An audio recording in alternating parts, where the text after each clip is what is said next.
picking your brain on like how you get into creative mode, whether it's difficult or easy, or like what does it feel like to you? It feels so difficult. I don't know if I can talk about like I have ADHD, so like I just don't get the right chemicals to my brain to make me motivated. So recently the best motivation I have had, and that's like the first time in years. Like I don't think I've felt like the true like physical, emotional, chemical feeling since college. Maybe even like a little bit after college. But it was a combination of like me missing a deadline the day before and feeling really bad about myself. And then I was getting a group of like 18 friends to go see women's hockey. So then I was like full of anxiety of like everyone believing in me or like relying on me to do this.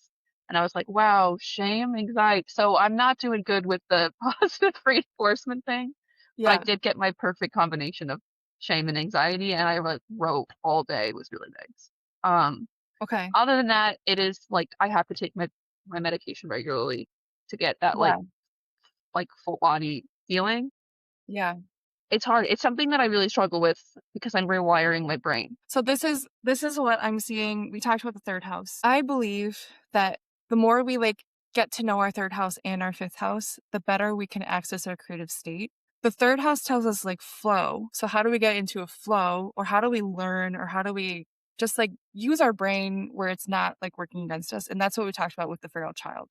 So it could really just look like you need vigorous exercise, or like Yeah. screaming or something that's very that before you do anything. Or we can look at the fifth house, which is where we find our pleasure and our joy. So your fifth house is ruled by Gemini, and Gemini energy is like, it's maybe not research like Scorpio and Aquarius is research. Virgo's also very researchy. Gemini's more just like response.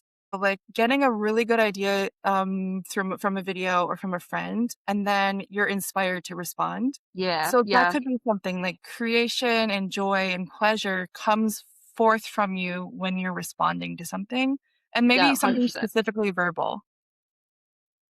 So, like, if you're sitting down to draw something and you don't have something to respond to, like, it makes sense to me that there'd be some difficulty of getting there. Yeah. Yeah. 1,000,000%. I watched a movie called Three Women, Yeah. and right after I felt so much like it's such a it's a good movie. It's for sure a good movie, but um it just frustrated me the ending of like these characters because I was like really invested in them. And I like had this whole like idea just like come to me because the next day I went to like this abandoned mall and I was like, what if I placed these three women characters into this abandoned mall and actually gave them like a positive ending or an ending that like is I think more befitting to them. And Yeah. it's definitely how I think of things is like is the like call and response. Is like I see Yeah. something and I think that there's a better way to tell this positively or like in a way that people can take and grow from. I think that's mostly how I was like if I'm watching something and it just feels like the author isn't really challenging perspectives, especially like societal perspectives, I get upset. What's the point of this if you're just going to keep peddling the same old perspective